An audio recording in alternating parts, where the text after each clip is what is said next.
चल रहे। भरत का जन्म दुष्यंत के द्वारा उसकी स्वीकृति और राज्याभिषेक। वैशंपायन जी कहते हैं, जन्मजे समय पर शकुंतला के गर्भ से पुत्र हुआ। वह अत्यंत सुंदर और बचपन में ही बड़ा बलिष्ठ था। महर्षि कर्ण ने विधि पूर्वक उसके जातकर्म आदि संस्कार किए। उस शिशु के दांत सफेद और बड़े नुकीले थे, कंधे सिंह के से थे, दोनों हाथों में चक्र का चिन्ह था तथा सिर बड़ा और ललाट ऊंचा था। वह ऐसा जान पड़ता था मानो कोई देव कुमार हो। वह 6 वर्ष की अवस्था में ही सिंह, बाघ, शूकर, हाथियों को आश्रम के वृक्षों से बांध देता था। कभी उन पर चढ़ता, कभी डांटता, कभी उनके साथ खेलता और दौड़ लगाता।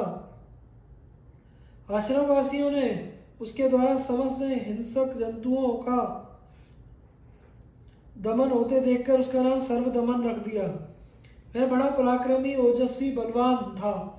बालक के अलौकिक कर्म देखकर ऋषि कर्ण ने शकुंतला से कहा, अब यह युवराज होने के योग्य हो गया है। फिर उन्होंने अपने शिष्यों को आज्ञा दी, शकुंतला को पुत्र के साथ उसके पति के घर पहुंचाओ। कन्या का बहुत दिनों तक मायके में रहना कीर्ति, चरित्र और धर्म का घातक है। शिष्यों ने आज्ञा अनुसार शकुंतला और सर्वदमन को लेकर हस्तिनापुर की यात्रा की। सूचना और स्वीकृति के बाद शकुंतला राज्य सभा में गई। तो अब ऋषि शिष्य लौट गए। शकुंतला ने सम्मान पूर्वक निवेदन किया कि राजन, यह आपका पुत्र है, अब इसे आप युवराज बनाइए। इस देवतुल्य कुमार के संबंध में आप अपनी प्रतिज्ञा पूरी कीजिए। शकुंतला की बात सुनकर दुष्यंत ने कहा, अरे दुष्ट तापसी, तू किसकी पत्नी है? मुझे तो कुछ भी स्मरण नहीं है। तेरे साथ धर्म, अर्थ और काम का कोई भी मेरा संबंध नहीं है। तू जा, ठहर, अथवा जो तेरी मौज में आवे कर। दुष्यंत की यह बात सुनकर तपस्विनी शकुंतला बेहोश सी होकर खंबे की तरह निश्चल भाव से खड़ी रह गई। उसकी आंखें लाल हो गईं और होठ फड़कने लगे। वह दृष्टि टेढ़ी करके दुष्यंत की ओर देखने लगी। थोड़ी देर ठहरकर दुख और क्रोध से भरी शकुंतला दुष्यंत से बोली, महाराज, आप जानबूझकर ऐसा क्यों कर रहे हैं? मैं नहीं जानती। ऐसी बात तो नीच मनुष्य कहते हैं। आपका हृदय इस बात का साक्षी है कि झूठ क्या है और सच क्या है। आप अपनी आत्मा का तिरस्कार मत कीजिए। हृदय पर हाथ रखकर सही सही कहिए। आपका हृदय कुछ और कह रहा है और आप कुछ और। यह तो बहुत बड़ा पाप है। आप ऐसा समझ रहे हैं उस समय मैं अकेला था, कोई गवाह नहीं था, परंतु आपको पता नहीं है परमात्मा सबके हृदय में बैठा है। वह सबके पाप पुण्य जानता है और आप ठीक उसी के पास बैठकर पाप कर रहे हैं। पाप करके यह समझना कि मुझे कोई नहीं देख रहा है घोर अज्ञान है। देवता और अंतर्यामी परमात्मा भी इन बातों को देखता और जानता है। सूर्य, चंद्रमा, वायु, अग्नि, अंतरिक्ष, पृथ्वी, जल, हृदय, यमराज, दिन रात, संध्या, धर्म, ये सभी मनुष्य के शुभ अशुभ कर्मों को जानते हैं। जिस पर हृदय स्थित कर्म साक्षी क्षेत्रज परमात्मा संतुष्ट रहते हैं। यमराज उसके पापों को स्वयं नष्ट कर देते हैं, परंतु जिस पर अंतर्यामी संतुष्ट नहीं, यमराज स्वयं उसके पापों का दंड देते हैं। जो स्वयं अपनी आत्मा का तिरस्कार करके कुछ का कुछ कर बैठता है, देवता भी उसकी सहायता नहीं करते हैं, क्योंकि वह स्वयं भी अपनी सहायता नहीं करता है। मैं स्वयं आपके पास आई हूँ, ऐसा समझकर आप मुझ पतिव्रता का तिरस्कार ना करें। देखिए, आप अपनी आदरणीय पत्नी का तिरस्कार कर रहे हैं। आप भरी सभा में साधारण पुरुष के समान मेरा तिरस्कार कर रहे हैं। क्या मैं जंगल में रो रही हूँ? सुनाई नहीं पड़ता? मैं कह देती हूँ, यदि आप मेरी उचित याचना पर ध्यान नहीं देंगे तो आपके सिर के सैकड़ों टुकड़े हो जाएंगे। पत्नी के द्वारा पुत्र के रूप में स्वयं पति का ही जन्म होता है। इसलिए प्राचीन विद्वानों ने पत्नी को जाया कहा है। सदाचार संपन्न पुरुषों की संतान पूर्वजों को और पिता को ही तार देती है। इसी से संतान का नाम पुत्र है। पुत्र से स्वर्ग और पौत्र से उसकी अनंतता प्राप्त होती है। प्रपौत्र से बहुत सी पीढ़ियां तर जाती हैं। पत्नी उसे कहती है, जो घर के कामकाज में चतुर हो, पुत्रवती हो, पति को प्राण के समान मानती हो, सच्ची पतिव्रता हो, पत्नी पति का अर्धांग है, उसका एक श्रेष्ठतम सखा है, पत्नी द्वारा अर्थ धर्म काम की सिद्धि होती है और मोक्ष के पथ पर अग्रसर होने में उससे सहायता मिलती है। पत्नी की सहायता से ही श्रेष्ठ कर्म होते हैं और गृहस्थी बनती है, सुख मिलता है, लक्ष्मी की प्राप्ति होती है। पत्नी ही एकांत में मधुर भाषी सखा, धर्मकाय में पिता और दुख पड़ने पर माता का काम करती है। बटोइयों के लिए घोर से घोर जंगल में भी पत्नी विश्राम स्थान है। व्यवहार में लोग सपत्नी का विशेष विश्वास करते हैं। घोर विपत्ति के समय और मरने पर भी पत्नी ही अपने पति का अनुगमन करती है। पति के सुख के लिए स्त्रियां सती हो जाती हैं और स्वर्ग में पहले ही पहुंचकर पति का स्वागत करती हैं। विवाह का यही उद्देश्य है। इस लोक और परलोक में पत्नी जैसा सहायक और कौन है। पत्नी के गर्भ से उत्पन्न पुत्र दर्पण में दीख पड़ते हैं और मुख के समान हैं। भला उसे देखकर कितना आनंद होता है। रोग से और मानसिक जलन से व्याकुल पुरुष अपनी पत्नी को देखकर आह्लादित हो जाते हैं। इसी से क्रोध आने पर पत्नी का प्रिय नहीं किया जाता, क्योंकि प्रेम, प्रसन्नता और धर्म उसी के अधीन है। अपनी उत्पत्ति भी तो स्त्रियों के द्वारा ही होती है। ऋषियों ने भी ऐसी शक्ति नहीं की बिना पत्नी के संतान उत्पन्न कर सके। अपने धूल से लथपथ पुत्र को भी हृदय से लगाने में जो सुख मिलता है उससे बढ़कर और क्या है।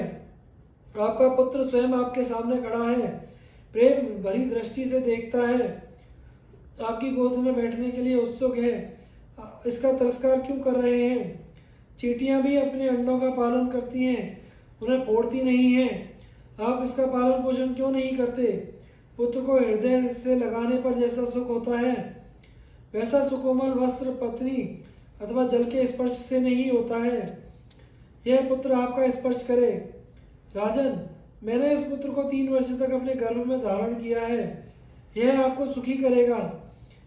इसके जन्म के समय आकाशवाणी ने कहा था, यह बालक 100 अश्वमेघ यज्ञ करेगा। जात कर्म के समय जो वेद मंत्र पढ़े जाते हैं वे सब आपको मालूम है। पिता पुत्र को अभिमंत्रित करता हुआ कहता है, तुम मेरे सर्वांगण से उत्पन्न हुए हो, तुम मेरे हृदय की निधि हो, मेरा अपना ही नाम है पुत्र। बेटा, तुम 100 वर्ष तक जियो। मेरा जीवन और आगे की वंश परंपरा तुम्हारे अधीन है, इसलिए तुम सुखी रहकर 100 वर्ष तक जियो। यह बालक आपके अंग से ही, आपके हृदय से ही उत्पन्न हुआ है। आप क्यों नहीं अपने आप को इसके रूप में मूर्तिमान देखते। मैं मेनका की कन्या हूँ। अवश्य ही मैंने पूर्व जन्म में कोई पाप किया होगा, जिससे बचपन में मेरी माँ ने मुझे छोड़ दिया और अब आप छोड़ रहे हैं। आपकी ऐसी इच्छा है तो भले ही मुझे छोड़ दीजिए, मैं अपने आश्रम चली जाऊंगी, परंतु यह आपका पुत्र है, इस बच्चे को मत छोड़िए। दुष्यंत ने कहा, शकुंतले, मुझे मालूम नहीं कि मैंने तुमसे पुत्र उत्पन्न किया है। स्त्रियां तो प्राय झूठ बोलती ही हैं। तुम्हारी बात पर भला कौन विश्वास करेगा। तुम्हारी एक भी बात विश्वास करने योग्य नहीं है। मेरे सामने इतनी ढिठाई, कहाँ महर्षि विश्वामित्र, कहाँ मेनका और कहाँ तेरे जैसी साधारण नारी। चली जा यहाँ से। इतने थोड़े दिनों में भला यह बालक शाल के वृक्ष जैसा कैसे हो सकता है। जा जा, चली जा। शकुंतला ने कहा, राजन, कपट ना करो। सस्ते सहस्त्रों अश्वमेघ से भी श्रेष्ठ है। सारे वेदों को पढ़ लो, सारे तीर्थों में स्नान कर लो, फिर भी सत्य उनसे बढ़कर है। सत्य से बढ़कर धर्म भी नहीं है,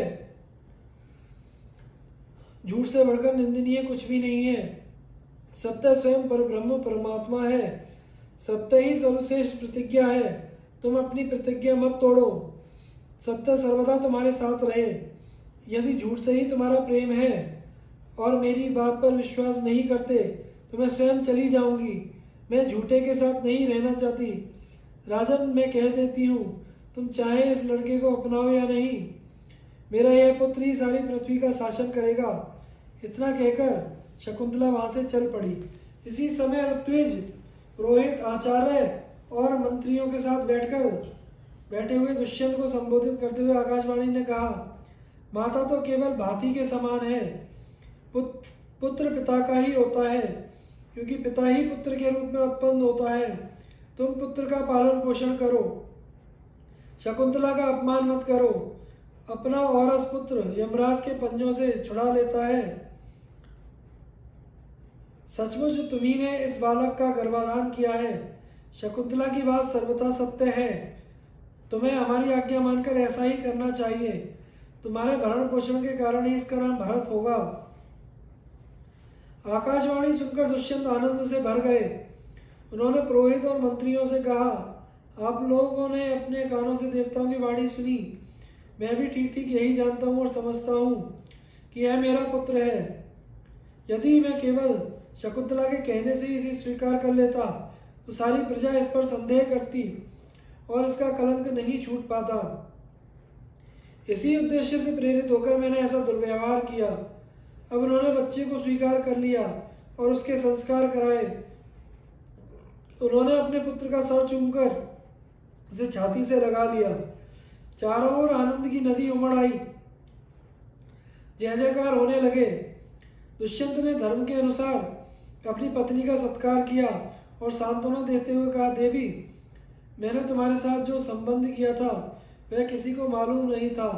अब सब लोग तुम्हें रानी के रूप में स्वीकार कर लें, इसलिए मैंने यह क्रूरता की थी। लोग समझने लगते कि मैंने मोहित होकर तुम्हारी बात स्वीकार कर ली है।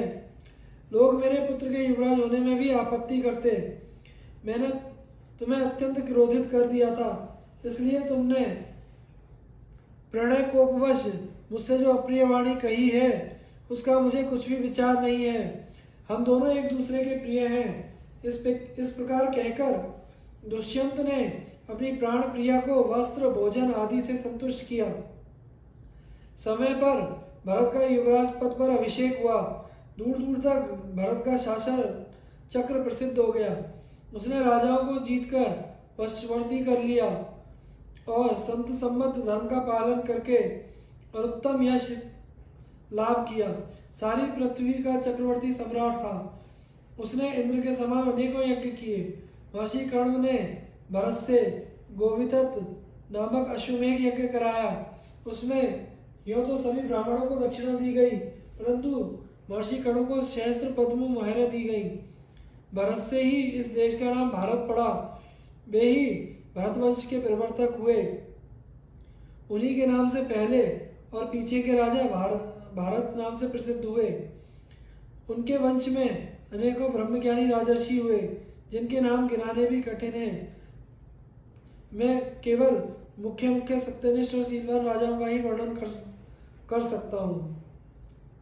धन्यवाद। आज की कथा को हम यही समाप्त करते हैं। आगे की